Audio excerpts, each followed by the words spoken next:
What's up, guys? Welcome to Daily Dose of Reddit. This is your host, Zach, and today's subreddit is r/IDontWorkHereLady. Alright, this story's called That Could Have Been Better. I have read a lot of these stories. I find them very entertaining, but up until today, I never thought I would have one I thought was post-worthy. Here's the cast. There's me, secretary, crazy guy's wife. So the morning started out like normal. I'm chilling at my desk, doing work like normal, making money for the company as well as myself. Here talking from downstairs. Nothing new. Then talking is slowly turning into shouting. I get a page on my office phone. I need you to come down here, please. Everything okay? Hey, get your ass down here! Now! Mind you, I'm not small. I'm a 6'2", not really ripped, 345-pound dude. I worked outside in the shop from the bottom to get to the office. I know all there is to know about the company. Secretary has been here longer than me. She knows I know what I'm talking about. Hi, how can I help you? What seems to be the problem? Crazy guy didn't see me as he was still death glaring our secretary. Crazy lady saw me. Your company is full of lazy ass people and needs to shape up its act. Crazy guy sees me, steps back, grabs the wife to pull her behind him. At this point, seeing this, I knew he came to the shop for a fight. I used to be a bouncer at night to make extra money when I worked in the shop. Reading people is one of the things you pick up quick while working there. His posture suggested he was going to be aggressive. What kind of crap show are you running here? I need to know what is wrong so I can help you. You already know what this is about. I called you already. I told you I would come down. Did you think I was bluffing? I'm not afraid of you. People who say that are, as I have received no calls this morning or yesterday about problem situations. I am at a loss. I look at secretary and she is shaking her head and shrugging her shoulders. Oh my god, this is so unprofessional. I'm gonna give this place a bad review. I have not heard your reason for being here and what is upsetting you. You know. I would not be asking if I knew. This and other horse crap. You did not deliver the trusses for the roof. Your customer service is a joke. I want my money back. Yeah, all of it, by the way. The deposit and the other half. Yeah, all of it. All of it. One time. I am even more confused as we do not do the half and half thing. In the past, the company got screwed that way, but I know our competitors do. But which one, I don't know. But I have a way of finding out which one, as this field is very competitive and close-knit circle. Who did you speak to? I spoke to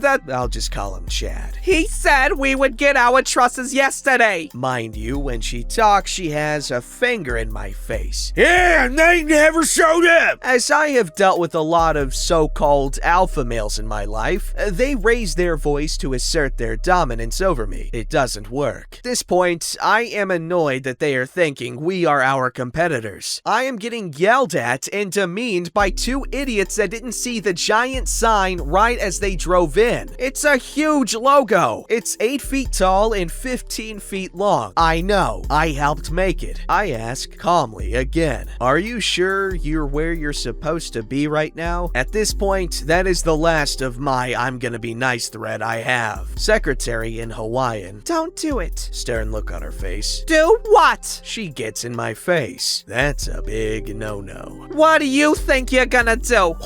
You took my wife! He grabs me and tried to put me through the wall behind me. Mind you, I outweigh this guy by 100 pounds at least. I'm not moving, and my loves have just run out. He ripped my shirt pocket. I grab both of them in a bear hug, take them outside the office, plant them in the driveway. At this point, secretary already called the cops. I turn and point to the giant sign. Is this where you're supposed to be? Literally just dawned on them that they were at the wrong place. The woman walks closer as if her eyes cannot adjust manually. 2 minutes later, falls on the ground screaming. My wife! Call someone, call 911! I turn to go back to the office. My head shakes. I stop and turn to find crazy guy with a stick he found on the ground. I'm about to unleash a holy terror on the guy as he has the look on his face of Arnold hitting the Predator when the police show up. Me still totally pissed, did not see the police until they came to stop me. The guy is claiming all sorts of crazy nonsense, as well as the woman. I invite everyone to my office. I show them the camera feed and the recordings of the whole thing. Crazy lady is confused, goes downstairs, sees the camera, comes back upstairs, looks at the monitor, looks at me, looks at the monitor, looks at me.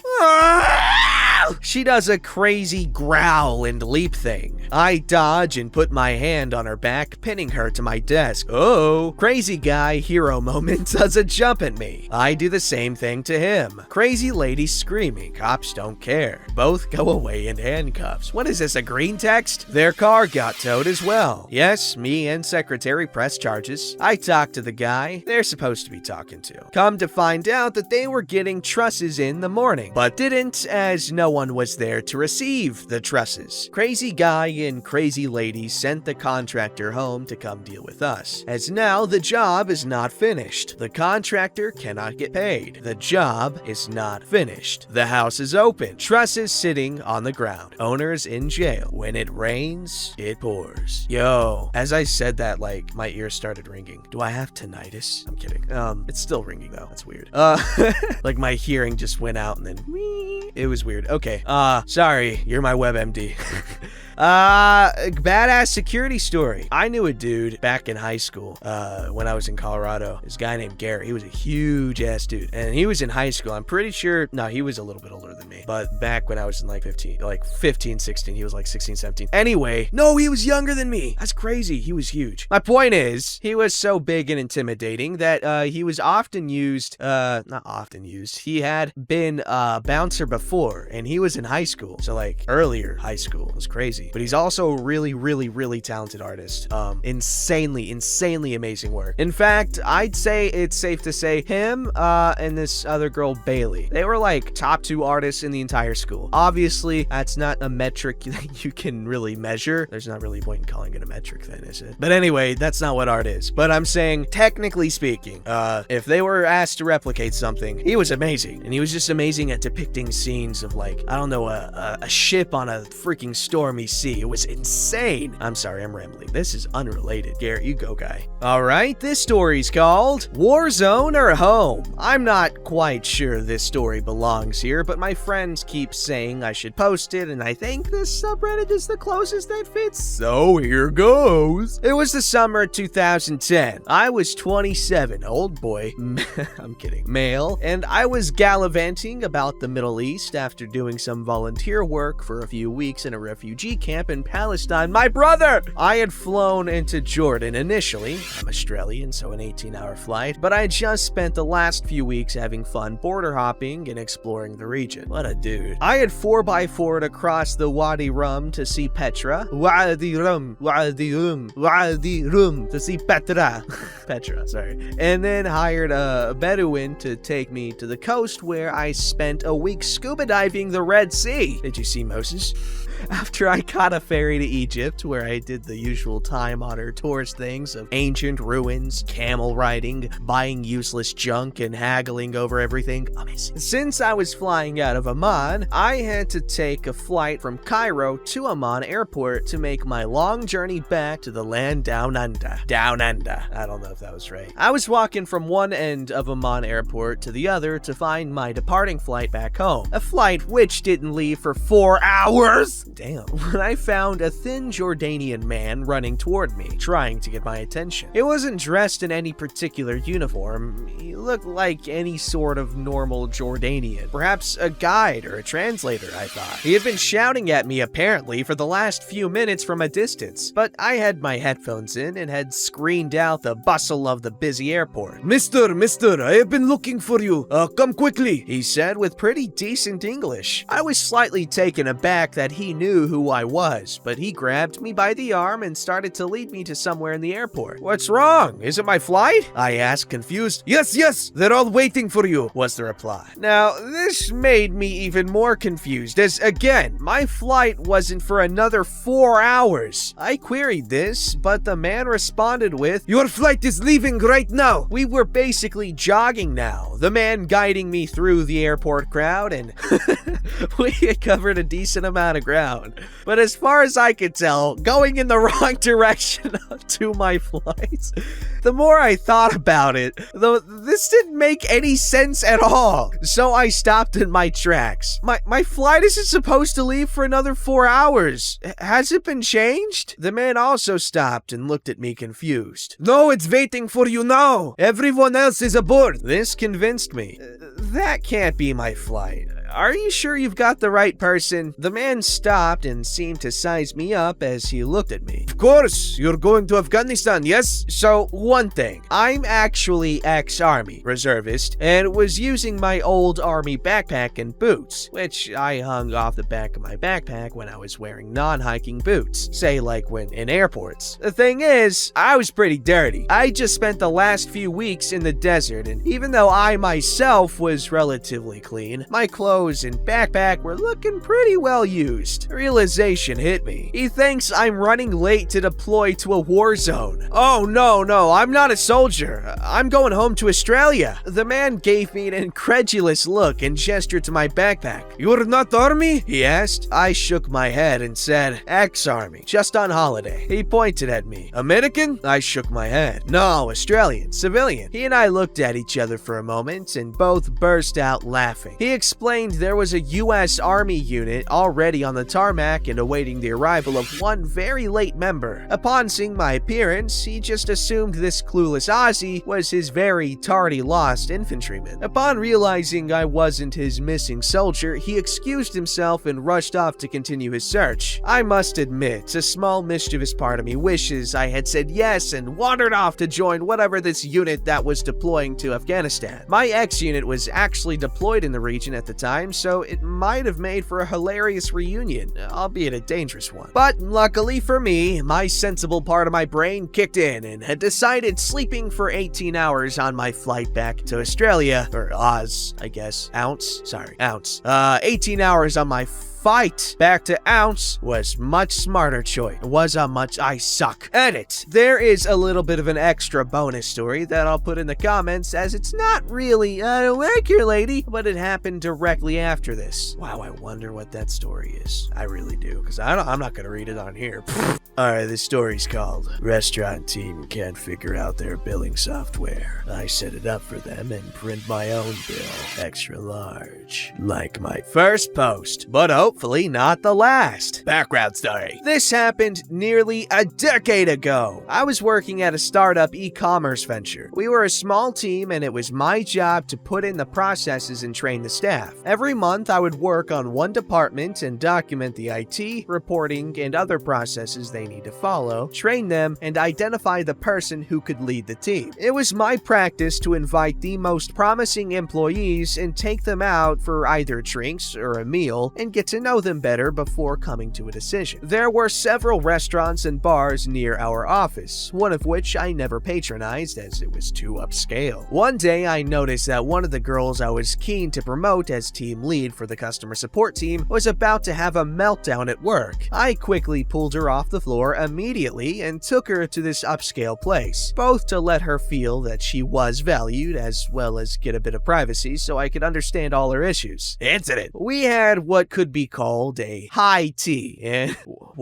were ready to leave when one of the servers requested if we could wait for a few minutes before they bring the bill to us. I had a meeting with one of the directors, so I left my company card with this girl, asked her to settle the bill and rejoin her team after clearing the bill. My meeting went on for half an hour, and when I went to get my card back, the girl had not returned to work. I feared that she might have tried to run away with the card or something, so I quickly rushed to the restaurant, only to find her still waiting for the mysterious bill. I lost my cool and threatened the manager that they could not keep a patron waiting, and I was gonna call the cops on them for not letting the girl leave while not presenting the bill at the same time. Those bastards. Till this time, the staff was trying to avoid presenting the bill. Now, they admitted the software that they ran had been upgraded that day, and none of them could make it work. They were waiting for someone someone from the IT team to come and update them. Wow. In the meantime, they didn't think of putting the clothes on because no customers came in at that time of the day. It was amusing, to say the least, and I didn't want the poor staff to pay out of their pockets for our meal. I don't know what came over me, and I asked them to show me the system. I was used to setting up systems, and in short order figured out what they were messing up and took the notepad the servers to use to take the orders and wrote step-by-step instructions for them and printed the bill for my own meal. Then I taught them to link the card machine to their system, printed my own bill, and swiped my card. By this time, the news that I was setting up the billing system for the restaurant had spread like wildfire in our office, as I had asked my colleague to go back to her station, and she couldn't keep this juicy tale to herself. The fallout! When I was done, I saw the director of my company waiting for me. He was negotiating with the restaurant chain for hiring out my services to them. I was only thankful no one got fired in this whole fiasco. What a guy! Dude. If you wanted to, you could totally make that girl yours. Alright, this story's called Wearing a Polo Automatically Means You Work Here. For context, my work, I'm required to wear a green polo shirt with my work's logo, and I went to a store where they wore red polos. One day after my shift, I went to a grocery store. I normally will cover my work shirt with a jacket because I don't want anyone to ask about my work when I just want to shop and go home. I hear someone saying, "Excuse me, hello, I'm talking to you." I assume, oh, it's a man. God damn. Okay, that's his voice. I don't care. I assume I'm in his way and just move to the side. Nope. He waves his hand in front of his face and proceeds with the whole, "I've been trying to get your attention. This is such bad customer service. Where is this item? I tell him that I don't work here. He proceeds to open my jacket to prove that I did in fact work there and said, "Well, if you don't work here, why are you wearing a polo?" I quickly move because some random guy just opened my jacket and proceed to tell him this is a green polo with a frog logo. The employees here wear red with a name tag. I don't work here and don't touch me. He backed off, but then proceeded to berate me for wearing a polo to a grocery store. And now it's my fault because I looked the part and then walked off. I think he was red-green colorblind, or just thinks polos are only for grocery employees and no one else. No, I just think it's a dude who refuses to be in the wrong. Because I'm not 100% certain, as I'm not colorblind, because I've got amazing superior eyes and not like you losers that are colorblind. Sorry, but that's just the truth. I can't speak English. That was a joke, by the way. You're beautiful, and your eyes are sexy. I knew a guy in high school, back at the same high school. They were actually friends too. This guy, Jonah, he was red-green colorblind, and he could differentiate different colors like red and green, but they just wouldn't be accurate representations like in his brain. Then again, how do you know for sure? I mean, obviously there's tests, but like, what if my yellow is your blue, but we just call it, you know what I'm saying? Yeah, you do. I know you do. Don't forget to like, subscribe, and hit that bell to never miss an episode.